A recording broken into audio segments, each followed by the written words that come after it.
그때도 우리가 별별 수다 할 때 제가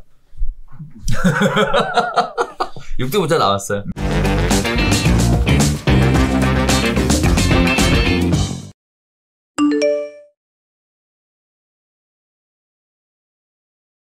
자, 세 번째 이야기로 갈게요. 재건축 2년 실거주 의무를 드디어 폐지했다고 합니다. 전세난 해소의 단비가 된다, 이런 얘기들이 있는데요. 정부가 최근 재건축 추진단지 소유주의 실거주 2년 규제 방안을 백지화시켰습니다. 그 이후에 강남권 재건축단지 전월세 물량이 최근 급증하고 있는데요. 재건축단지에서 전세 매물이 나오면서 전세난 해소로 이어질지 관심이 이어지고 있습니다. 자, 그런데도 서울 아파트 전세값은 6개월 만에 최대 상승치를 보여주고 있습니다. 임대차법 시행, 공급 물량 부족 같은 원인인데요. 재건축 전세 매물이 늘어도 물량이 제한적이기 때문에 하반기엔 여전히 전세 수급 불균형이 계속될 것이다, 이렇게 예측하는 사람들도 있습니다. 자, 재건축 조합원 실거주 2년 의무화가 지난해 정부가 내놓은 6.17 부동산 규제 대책의 핵심이었는데요. 재건축의 투기성 수요를 차단하겠다라는 뜻으로 추진이 됐었습니다. 하지만 실질적으로 정책의 영향은요, 집주인들이 실거주 요건을 채우기 위해서 세입자를 내보내고 전세난 서울 전역으로 확산시키는 계기가 됐습니다. 특히 지난해 7월 시행된 임대차보호법 3법 시행과 겹치면서 전세 매물이 줄고 전세값은 고공행진을 하고 있는 상황인데요. 서울 아파트의 전세값은요, 재건축 이주 수요가 있는 지역을 중심으로 매우 강세를 띠고 있는 상황입니다. 자, 서초 잠원 등 대규모 정비사업 이주 수요가 있는 서초구 아파트 그 전세값이 0.3% 올랐고요. 서울에서 가장 높은 상승률을 기록하고 있습니다. 그 외에 송파구, 방이동, 오금동 등이 상대적으로 저가 단지 위주로 올라가고 있고요. 강동구가 0.15% 올라가면서 고덕, 길동 위주로 올라가고 있고, 강남구가 일원동, 수서동 위주로 올라가고 있고요. 동작구가 0.22% 올라가면서 지난해 8월 첫째 주 이후 49주 만에 최대 상승폭을 기록하고 있습니다. 자, 대치동 음마아파트의 전세 물량은요, 이 실거주 2년 폐지와 맞물려서 지난 12일 74건의 전세 매물에서 일주일 만에 163건으로 120.2% 증가했습니다. 자, 월세를 포함한 매물도요, 154건에서 278건으로 일주일 새 80.5%가 늘어난 상황입니다. 자, 그 외에 마포구 성산동의 성산시형 단지는 일주일 사이 전세 매물이 20에서 40건, 100% 늘었고요. 강남구 개포동 현대 1차 단지는 22건에서 32건, 노원구 상계동 상계중공 6단지가 45건에서 55건 등으로 전세 매물이 증가하고 있는 모습들을 보여주고 있습니다. 자, 재건축 2년 실거주 의무 폐지. 네, 폐지될 거다 라는 얘기가 있었는데, 네, 이 부분에 관련돼서 재건축 소유자들이 느끼시는 부분이 또 다르실 거고, 또 재건축 예정인 아파트에 거주하는 세입자분들의 입장이 또 다르실 거고, 인근에서 또 전세를 찾으시는 세입자들의 입장에서 또 다르실 것 같은데, 자, 일단 전세시장 안정화 이게 가능할 것이냐라는 부분들이 가장 이슈이신 것 같아요. 어쨌든 이제 물량이 나오니까 좀 안정화도 될 수 있을 것 같은데, 네, 단비라고 표현하더라고요. 뭐 결국 오래되실 때는 어렵다, 뭐 이런 식의 표현인 것 같은데, 어떻게 보셨습니까? 그냥 별로 의미는 없는 얘기 같은데. 그래요? 그러니까 두 가지 얘기가 이제 기사 두 개를 엮어서 얘기를 했는데, 첫 번째 얘기는 이제 전자가 중요한 얘기예요. 제가 생각할 때는. 오케이. 재건축 투기가열지구 안에서 투기가열지구 안에서 분양 신청에 자격 제한을 걸겠다. 자격 제한은 뭐냐? 그러니까 투기가열지구에서 분양 신청을 할 때는 그 아파트에 실거주 2년 이상한 실거주 2년 이상한 조합원에게만 분양 신청 자격을 주겠다라는 내용을 작년에 부동산 대책에 포함하면서 난리가 났죠. 맞아. 그래서 제가 생각할 때는 그때도 우리가 별별 수다 할 때 제가 6대 문자 나왔어요. 네. 그랬었어요. 왜? 야, 자본주의 사회에서 거주를 했어야만 소유권을 유지할 수 있고, 거주하지 않았으면 소유권을 박탈하겠다라는 이런 규정을 어떻게 만들 수가 있냐. 이거는 말이 안 된다, 내가 생각할 때. 그리고 너무 이걸 보완하기 위한, 이게 납득이 안 된다. 나는 1년밖에 거주를 이 아파트에서 안 했는데, 내가 그래서 2년 거주를 채우지 못한 상태의 집인데 갑자기 6개월 뒤에 투기과열지구가 지정이 되면서, 그러니까 투기과열지구가 지정이 되고 6개월 뒤에 분양 신청을 해서 물리적으로 2년의 실거주 채우지 못하는 이런 사람이 투기과열지구라고 하는 건 지정됐다가 풀릴 수도 있고 그렇죠. 유동적으로 되는 거기 때문에 그런 사람들은 어떻게 구제할 거냐. 그러니까 예외 규정으로 다 구제들을 해줘야 되는데 그걸 만들기가 물리적으로 제가 볼 때는 어렵다. 도대체 뭘 기준으로 만들겠다는지 모르겠다. 이건 말이 안 된다. 그때 막 엄청 그랬거든요. 근데 이게 원래 여러 가지 이슈들이 많이 있었죠. 예를 들자면 압구정동 올해 초에 올 상반기 압구정동 부동산 가격 상승에도 사실 어떻게 보면 원인이 되는 이유였어요. 왜냐하면 조합 설립인가 이게 2020년 12월까지 이 법률 개정을 한다 그랬고, 그래서 그 이후에 조합 설립하는 곳들부터는 적용이 된다고 하니까, 그러면 법이 바뀌기 전에 빨리 조합 설립을 해서 피해가자. 이런 움직임들이 만들어지면서 맞아요. 조합 설립들을 되게 앞당겼고, 맞아요. 그 조합 설립을 앞당기다 보니까 조합 설립 인가가 나면 또 조합원지 양도 제한 규정이라는 게 생기면서 그렇죠. 적용이 되면서 못 산다. 그래서 압구정 재건축은 지금 무조건 가서 사야 된다. 압구정 살 수 있는 막차 떠난다.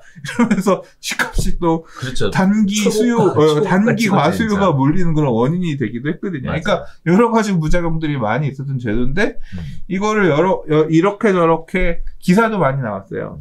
예외 규정을 어떻게 둘 거냐. 그래서 그 안들을 만들고 검토를 하다가 안 되겠다 싶었는지 보통은 이런 법률 개정안을 본회의에 놔서 그러니까 올리지 않고 폐기하는 게 그냥 기한까지 냅두다가 자동으로 이렇게 소실되게끔 이렇게 보통은 했는데 이거는 앞으로 입법 추진할 의지가 없다는 걸 확실하게 보이기 위해서 회의에 올려서 없애는 걸로 그렇게 했다고 하더라고요. 그러니까 그 부분이 일단은 첫 번째 중요한 내용입니다. 그렇죠. 근데 요게 딱 있고 나서 그러니까 이 부작용 중에 하나가 뭐였냐면 앞으로 재건축을 추진한 주요 단지들에서 2년 실거주를 채워야 되니까 주인들이 세입자한테 계약갱신을 거절하고 나는 이걸로 재건축을 통해 새 아파트를 받아야 되니 분양 신청을 해야 되니 너는 그냥 나가주셨으면 좋겠습니다. 내가 들어갈 거예요. 하면서 음마아파트 등으로 대표되는 이런 아파트들은 집이 낡았으니까 그렇지. 리모델링하는 특수도 발생했고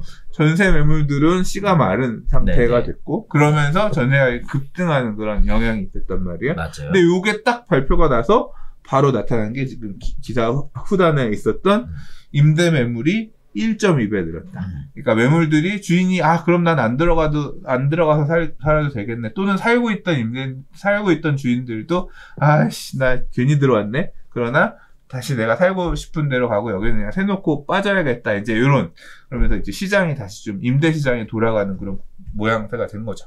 그래서 요 내용이 지금 전반에 대한 얘기인 거고요. 지금 후반에 대한 얘기는 올 하반기에 지금 전세난이 상반기보다 심화될 것이다라고 하는 우려들이 되게 많이 있었어요. 그렇죠. 그 이유 중에 하나는 재건축 등으로 멸실주택들, 그러니까 멸실해야 되는 지역들이 있고, 그럼 주택 수가 줄어드는 거니까 그 인근 지역들 같은 경우는 임대 매물들의 공급이 아파트 신규 입주는 막혀있는 별로 상대적으로 늘어나지 않는 상태에서 멸실되는 주택이 많으면 인근 지역으로 임대 가격 여파가 올 거고, 지금 방배동도 지금 반포 이주에 바로 영향이 오고 있을 거 아니에요? 이제 끝났어? 이만큼도 없어? 네. 가끔 물어보시는 분 정도. 네. 그런 영향들이 조금 있다는 우려가 있고, 근데 현실적으로는 그렇게까지는 영향이 없대네요. 네. 이제 그런 우려들이 있는 상황에서 이렇게 전세 매물들이 나오면 조금 더 단비가 되지 않겠냐라는 기대감 섞인 기사인데, 저는 뭐 그렇게 큰 의미를 둘 필요는 없는 내용이라고 생각해요. 오히려 첫 번째 선생님 얘기하셨던 투기과열지구. 그러니까 그 전자의 의미가 있는 거고, 뭐 전세 매물들 지금 뭐 보세요. 74건에서 163건으로 늘었다. 좀 많이 늘었네. 많이 늘었죠. 근데 물건 몇십 개 더 늘어난 수준인데 이게 어떤 전세난을 극복하기 위해서 또 재건축 아파트들은 집이 낡아서 또 이제 진입하고자 하는 수요들도 제한적이기 때문에 그렇게까지 그런 큰 의미를 두기엔 좀 그럴 것 같고 오히려 이제 이 내용을 통해서 많이 얘기하시는 게 그거죠. 임대차 3법 그거는 지금 요거 안 한 걸로도 이렇게 지금 임대 매물이 나오는 효과가 있는데. 맞아요. 임대차 3법도 번복해야 되는 거 아니냐. 다시 되돌려서 시장 제대로 돌아가게끔 해야 되는 거 아니냐. 이제 그런 주장을 하시는 분도 일각에서는 있어요. 그래요. 맞아. 이해는 될 것 뭐 같아요. 그런 정도의 네. 생각해 볼 쟁점인 것 같습니다. 자, 그럼 결국은 이런 관점일 수도 있잖아요, 대장님. 규제를 풀었어요. 그러니까 이제 결국 음모아파트는 이제 사도 되는 거잖아요. 27 입주를 안 해도 되니까. 그러니까 매매 가격이 올라가는 데는 당연히 영향을 주겠죠. 올라가는 쪽으로. 반면에 규제를 푸니까 임대가 숨을 쉬어. 그래서 물량도 공급이 되고 시장도 좀 안정화가 되는 이런 모습들을 보여준다라는 건데, 그럼 결국 규제를 푸니까 임대 시장이 안정화된다. 뭐 이런 식의 논리를 펼치실 수도 있을 것 같아요. 네. 자, 그다음에 전세 매물 찾으시는 분들이 많이 계실 텐데, 보시는 것처럼 재건축을 진행을 하다가 하셨던 이런 지역들이 지금 현재 단기간에 물량이 나오기 때문에 이런 지역들이 싼 전세를 기대하기는 어려워도 전세 매물이 있으니까 네, 이런 쪽으로 접근해 보시는 것도 기회일 수 있을 것 같고요. 또 하나 이주 수요 관련돼서는 제가 좀 드리고 싶은 말씀이, 아까 선생님 얘기하셨던 대로 반포에 있는 분들이 이주를 하니까 방배동으로 넘어오냐 이런 얘기 하셨는데, 예전에부터 이미 움직임은 있었어요. 벌써 굉장히 일찍 시작했었죠.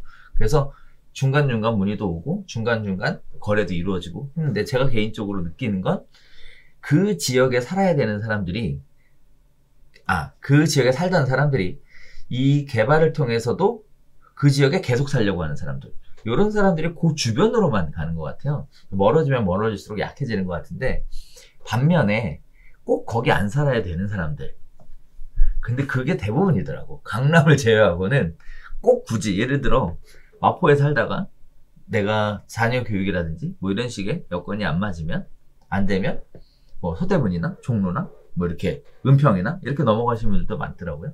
또 서대문에 사신 분들도 가자동이나 은평으로 넘어가시는 분들도 많고, 종로에 사셨던 분들도 반면에 하면서 넘어가셨던 분들도 많고.